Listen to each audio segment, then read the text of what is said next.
I get sick of fashion all the time. Why? It's just too intense, it's too much, it's too many collections.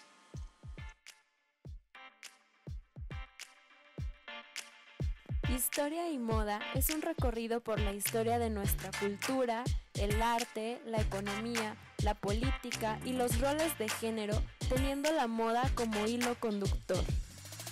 Este es un viaje para los curiosos, los apasionados, los detractores y todos los que quieran conocer el origen de los grandes sucesos y las pequeñas cosas que han tejido nuestra sociedad.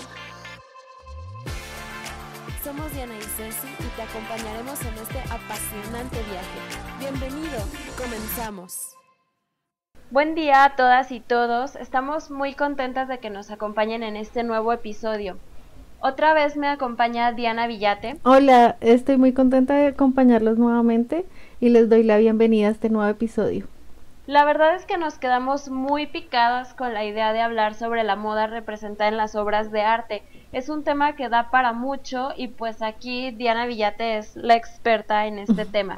En el episodio 11 hablamos de algunas obras del Renacimiento y ahora nos trasladamos al siglo XVII cuando el barroco está en su máximo esplendor.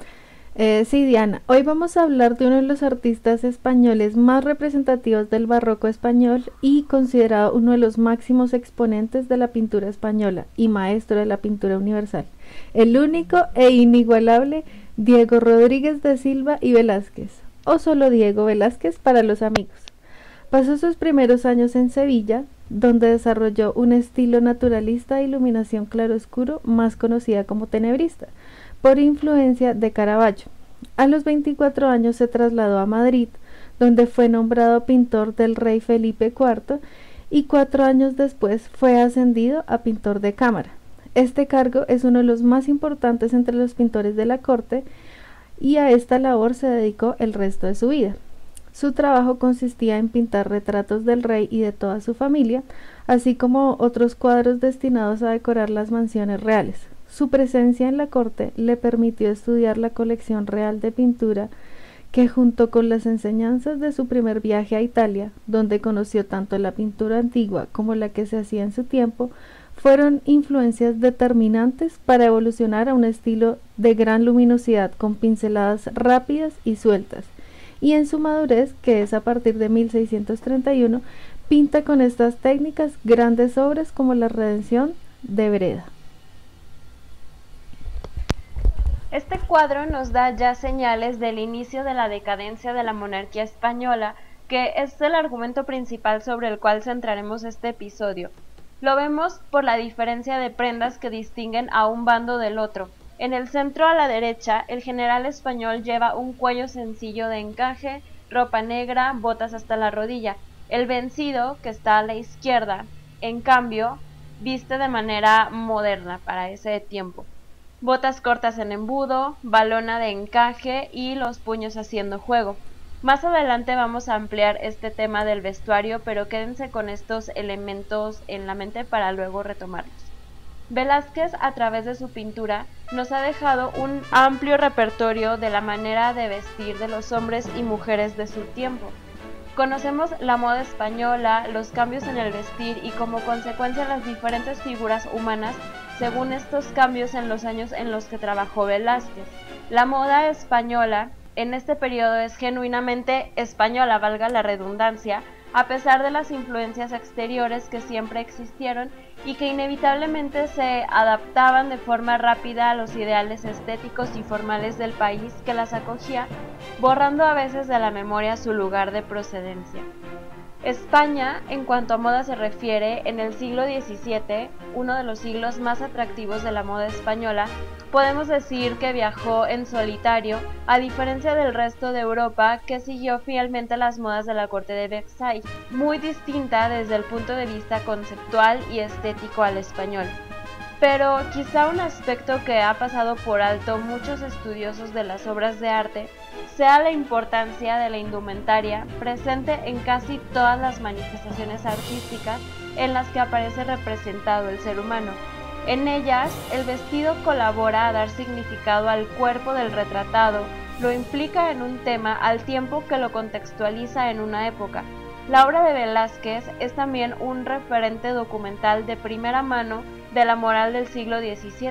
Podríamos decir que es el mejor reportero gráfico de la época. Nos ha dejado toda esa moda cortesana que es la que marca el tono en España. Y en su última década, el estilo de Velázquez se hizo más esquemático y abocetado. Lo que se refiere a abocetado es que su pincelada era muchísimo más suelta, rápida y donde predomina un poco más el gesto. Además, alcanzó un dominio extraordinario de la luz. A este periodo pertenecen sus dos últimas obras maestras, Las Meninas y Las Hilanderas.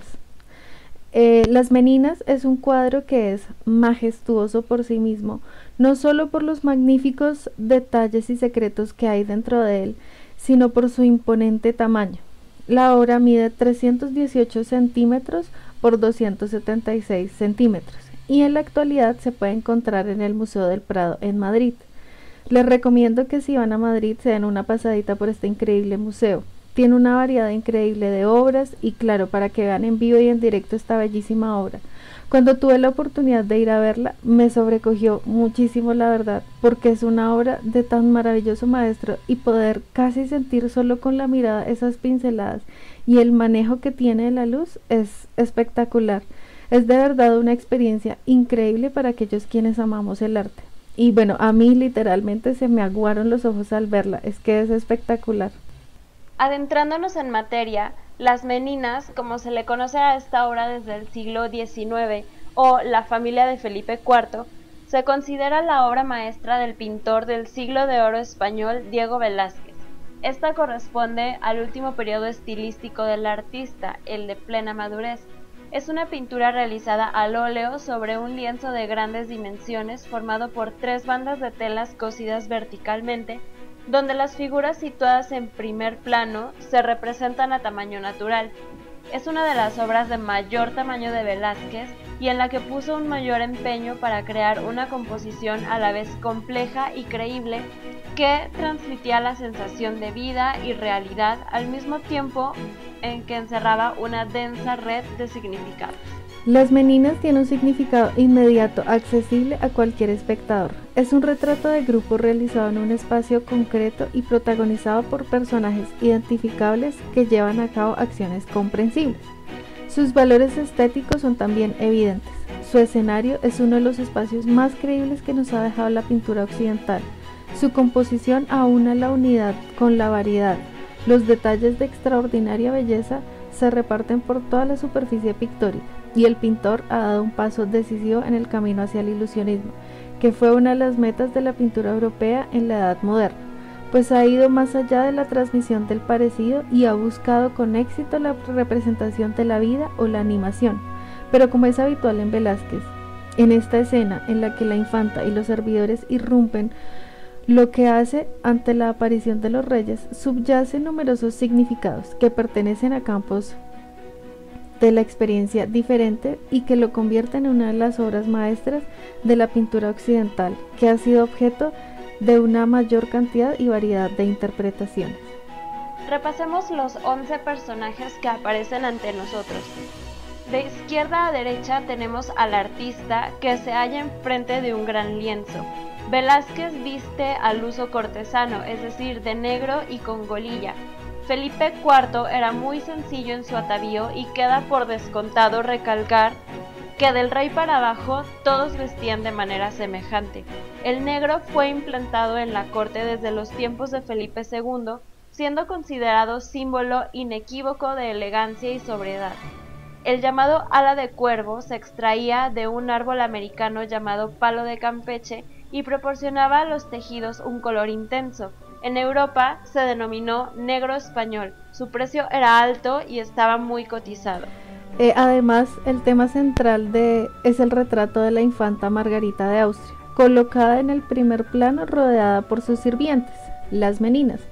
Esta palabra, las meninas, es una voz portuguesa que aludía a las jóvenes familias nobles encargadas de atender a la reina y las infantas en la corte española.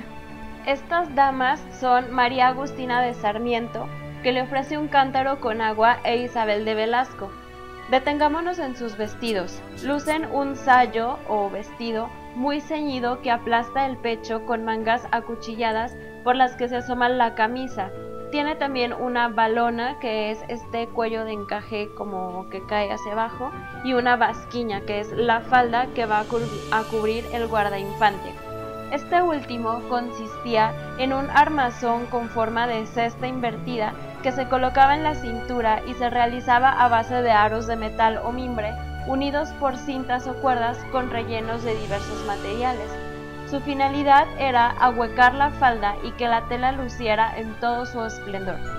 Tenemos que recordar que nos encontramos en una sociedad puritana. De esta manera, se mantenía el cuerpo femenino fuera del alcance de los hombres y mantenía cierta distancia con los mismos. También era una forma de ocultar los embarazos, de ahí su nombre. La descomunal basquiña era de tal anchura que ocasionaba inconvenientes de todo tipo, como no poder entrar a las puertas de frente. El peinado tenía mucho protagonismo, ya que la cabeza debía guardar un tamaño acorde con la falda para que no pareciera absurdamente pequeña, y por eso se ensanchó por medio de pelucas y postizos que se colocaban mediante alambres adornándose con flores, plumas y joyas. Margarita de Austria lleva un sayo en seda color crudo, con decoraciones en negro con una basquiña del mismo tejido. Se trata sin duda de un vestido muy rígido y pesado para una niña tan pequeña, por lo que solo se usaba para ocasiones especiales. Su peinado es muy sencillo, pelo suelto con raya a un lado y adornado con un listón rojo. A su lado se encuentran la enana María Bárbola, vestida con el mismo tipo de atuendo, confeccionado con terciopelo negro y adornado con galones de plata, y junto a ella el diminuto paje Nicolásito Pertusato con coleto y calzas rojas. Detrás aparecen doña Marcela de Ulloa, vestida con un monjil, muy común entre las viudas y parecido al hábito de las monjas, que conversa con el guardadamas. Al fondo, detrás de la puerta abierta, está don José Nieto, uno de los aposentadores de palacio.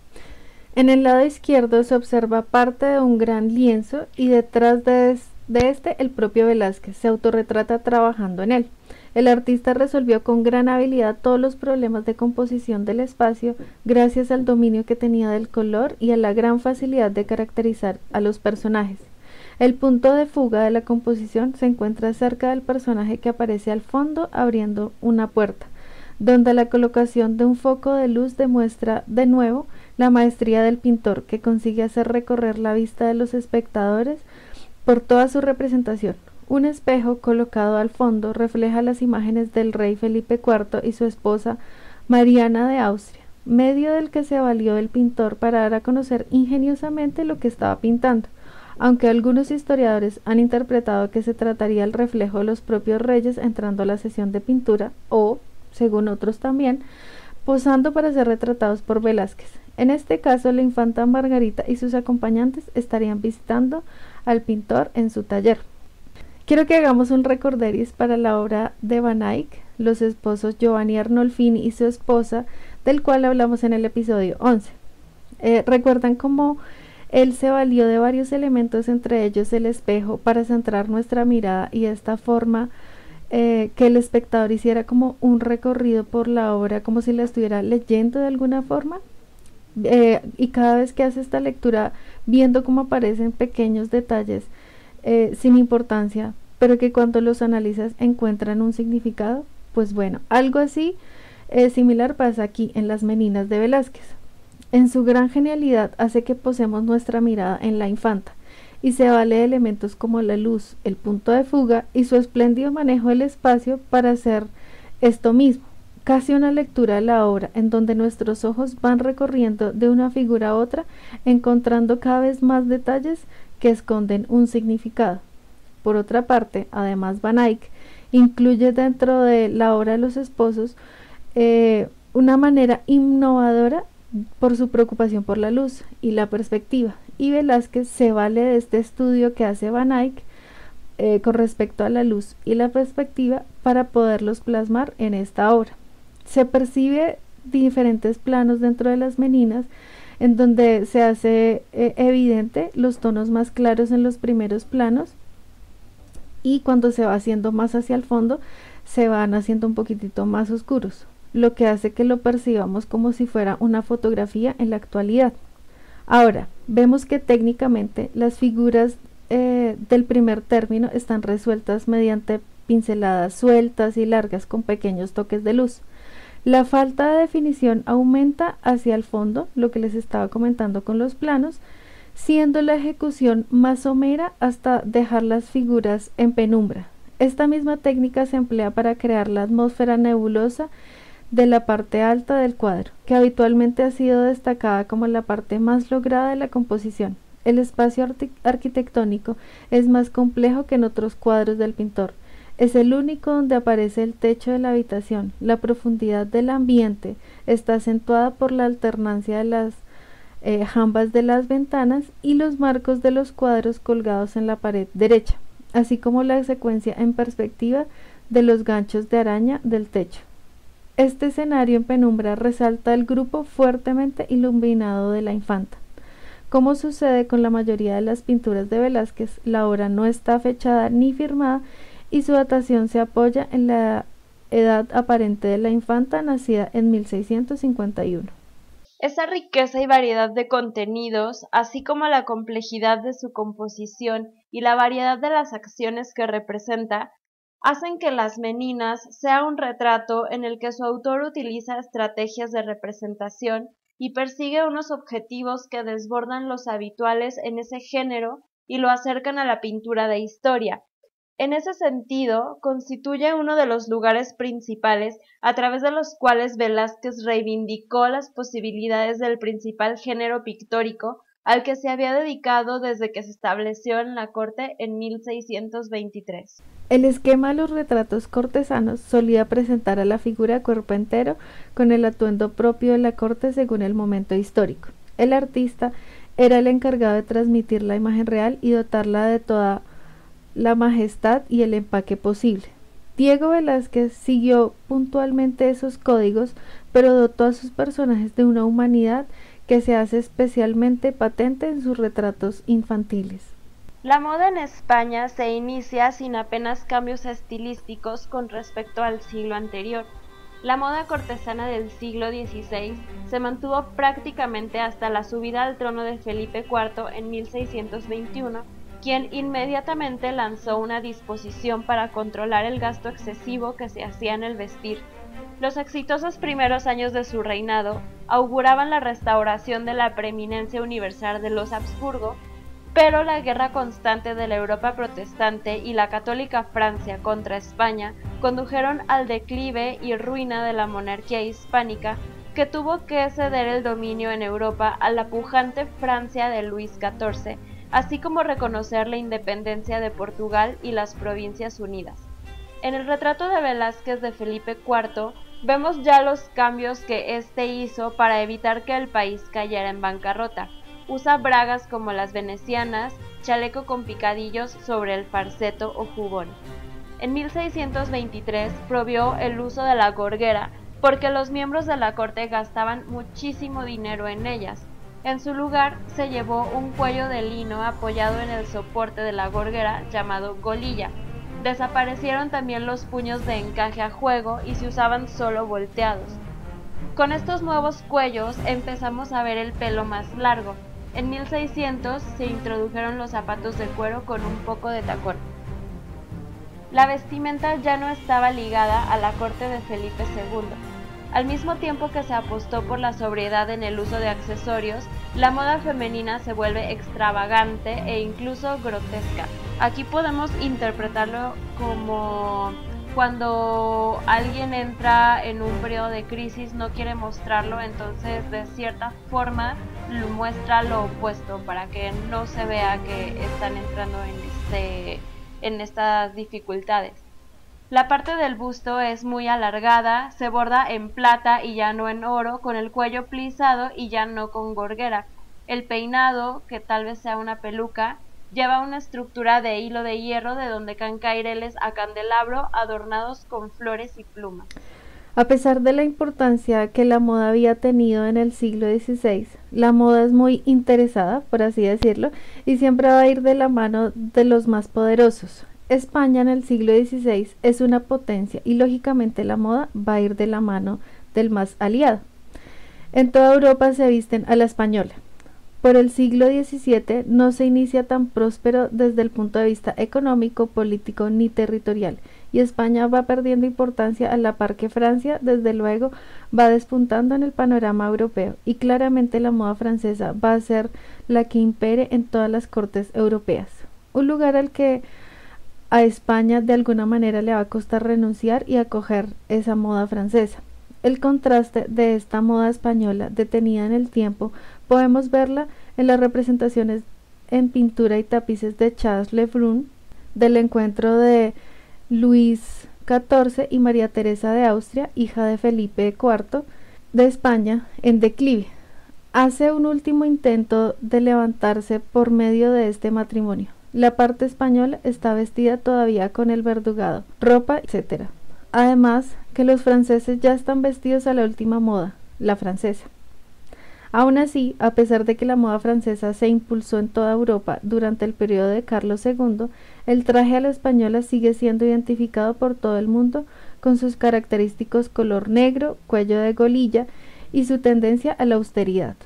Este traje es lo que le valió a los españoles ser considerados como serios y distantes y poseedores de cierto porte impuesto por el mismo traje, que contribuyó perfectamente a todo ese protocolo que predica la corte de los Austrias, a mantener unos movimientos lentos y sosegados, porque cuando alguien se ponía una golilla difícilmente podía mover la cabeza con libertad, con lo cual vemos que colaboraba perfectamente en dar esa imagen erguida, esa cabeza un tanto levantada, y también los trajes tan ajustados controlaban los movimientos, y esos movimientos controlados se plasman en los retratos. Felipe IV tuvo a su servicio a uno de los mejores pintores de la historia, no gustando que otro artista le retratara. Por sus pinceles, los de Velázquez, pasó toda la familia real española, que se convirtió en inmortal gracias al legado del genial maestro sevillano. Pero como lo comentamos antes, Velázquez no se limitó a los retratos de la corte, sino que también exploró géneros como la mitología y el retrato costumbrista. Los inventarios de las colecciones reales que registran los cuadros de Velázquez no mencionan a las hilanderas hasta 1772, en que se le cita en el palacio como procedente del Buen Retiro y bajo el título de La fábrica de tapices.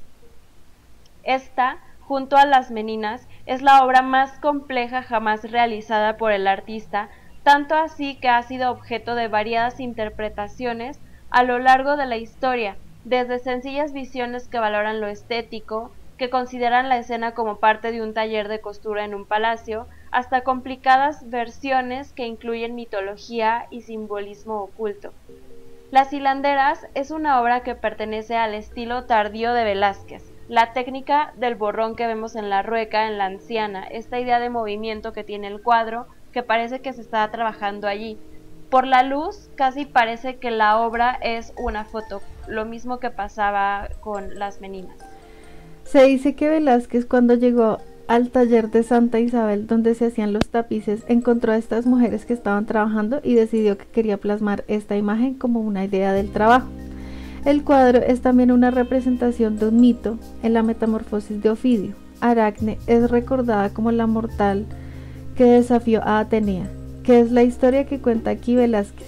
La reta a tejer y a hacer la obra más bella, precisamente porque lo consigue, es castigada por Atenea.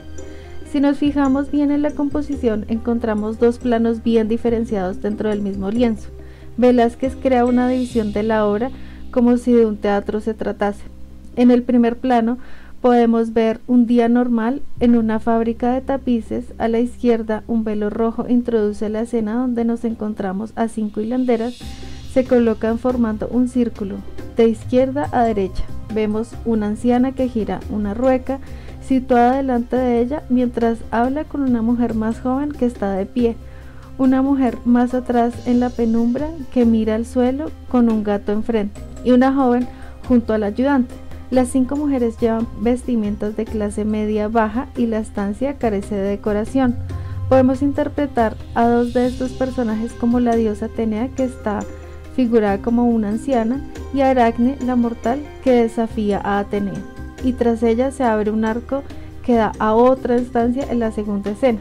En este plano de fondo encontramos a tres jóvenes con ricas vestimentas que observan cómo Atenea, vestida con armadura, castiga a Aracne por un tapiz que está atrás de ella colgado. En el tapiz aparece una escena del rapto de Europa por parte de Zeus. El círculo social al que pertenecen no es el mismo que el de las hilanderas. Diego Velázquez explora así también la metapintura. A pesar de que en primer plano vemos una escena cotidiana, el fondo del cuadro es el que reserva la auténtica esencia del mismo. Velázquez establece un diálogo entre pintores de la corona mostrando no solo respeto, sino sobre todo admiración. Se habla de metapintura cuando nos encontramos con un cuadro en el que hay representado otro o varios cuadros. Sin embargo, es mucho más que eso. La imagen dentro de otra imagen no es solo la repetición de una de ellas. La imagen continente alberga la realidad de la contenida. Hay una razón perfectamente válida por la que Velázquez representó esta escena en el fondo. En el año 1636, el maestro flamenco Peter Paul Rubens debía atender a la petición del rey Felipe IV de decorar la torre de la Parada, y uno de los cuadros que le habían encargado era, en efecto, el de Palas y Aracne. Desgraciadamente, la torre de la Parada fue destruida en casi su totalidad en el incendio de 1714, ocasionado por las tropas austriacas durante la Guerra de Sucesión Española. Lo que sí se conservó, afortunadamente, es el boceto de Rubens. El estudio de Rubens representa un momento mucho más violento, justo al instante en el que Atenea va a convertir a la joven en una araña. El tapiz que Aracne justo ha finalizado reside a la derecha de la composición. Rubens no solo pintó el rapto de Europa, como bien relata la fábula, sino que reprodujo la obra del maestro Tiziano, El rapto de Europa, creado en 1560. En su composición, Rubens cita a Tiziano. Años más tarde, Velázquez cita a Rubens y a su vez a Tiziano. Los tres fueron empleados por la corona española. Al maestro Rubens se le encargó la decoración de la Torre de la Parada en el 1636. Velázquez fue nombrado como el maestro Tiziano en 1533 pintor de cámara, el máximo título al que un artista en esa época podía aspirar. Lo que estos maestros lograron cuando incluyeron el cuadro de su predecesor en el suyo fue establecer un diálogo entre maestros. Todas esas obras o bien se conservarían en el Escorial o en la Torre de la Parada en el caso de Rubens, y ambos lugares no solo son frecuentados por la familia real, sino también por toda la corte española. Como maestros, mirarían la obra de sus predecesores y no solo se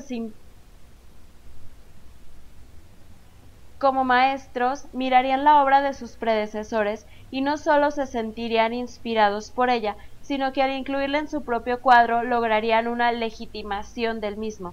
De alguna manera, la presencia de la obra del predecesor les transmitiría la autoridad que ese maestro poseía como pintor de la corona.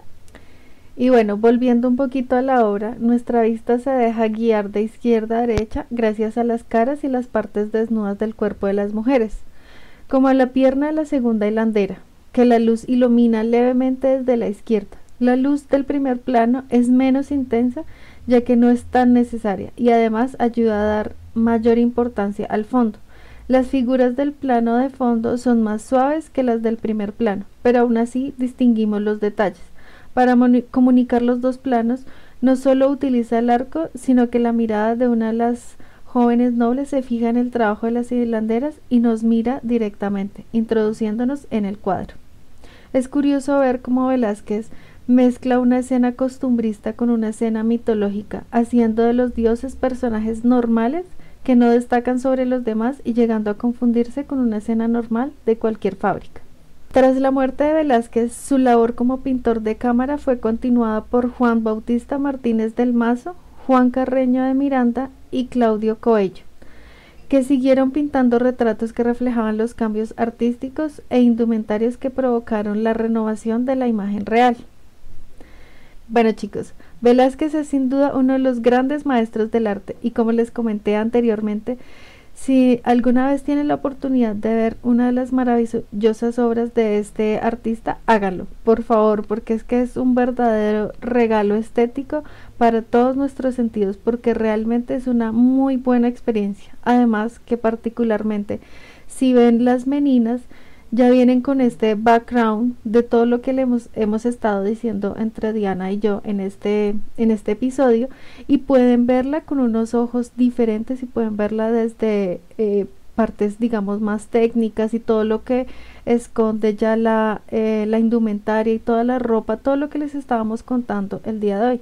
Pero también es importante que ustedes como espectadores la miren desde su propio contexto, que también se inspiren para poder hacer una lectura personal, porque digamos que eso también es importante a la hora de ver una obra de arte, no solo verla desde su contexto histórico y todas las cosas que nos está contando, sino que se permita también sentirla y vivirla de una manera personal, porque eso hace parte de lo que quiere transmitir el artista, que uno como espectador pueda darle un significado propio.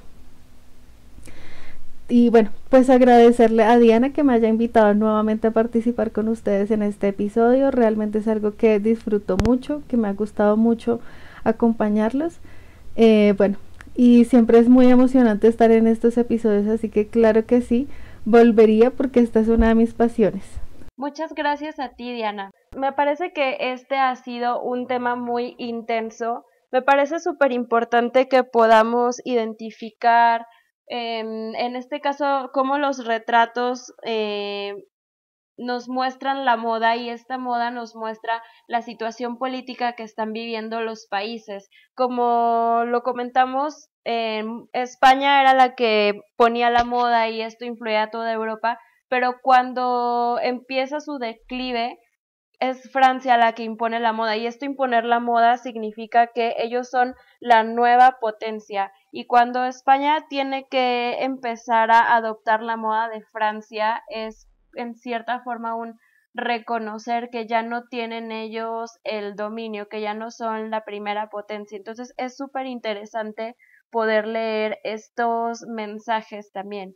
Hemos recibido comentarios en Instagram en que nos dicen: te faltó mencionar este detalle y este otro, y es cierto, hay tanto que decir del contexto, las técnicas, los símbolos, las interpretaciones de estos cuadros y de tantos artistas y temáticas, pero pues no nos cabe todo en un solo episodio.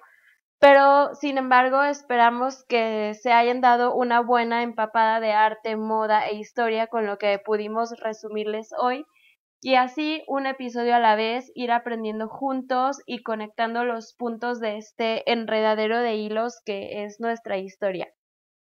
Me gustaría recordarles que tenemos un curso online que amplía al 200% todo lo que comentamos aquí. Pueden escribirnos por DM a nuestro Instagram, historia y moda_ para más información, y además ahí pueden encontrar material como líneas de tiempo, árboles genealógicos de todos los personajes de los que hablamos en este episodio, muchas referencias de libros y series, más chismes históricos, etc.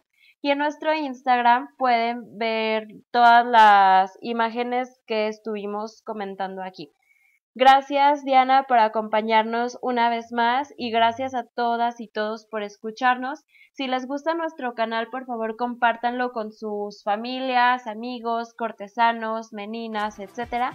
Y vuelvan la próxima semana. Chao. Chao.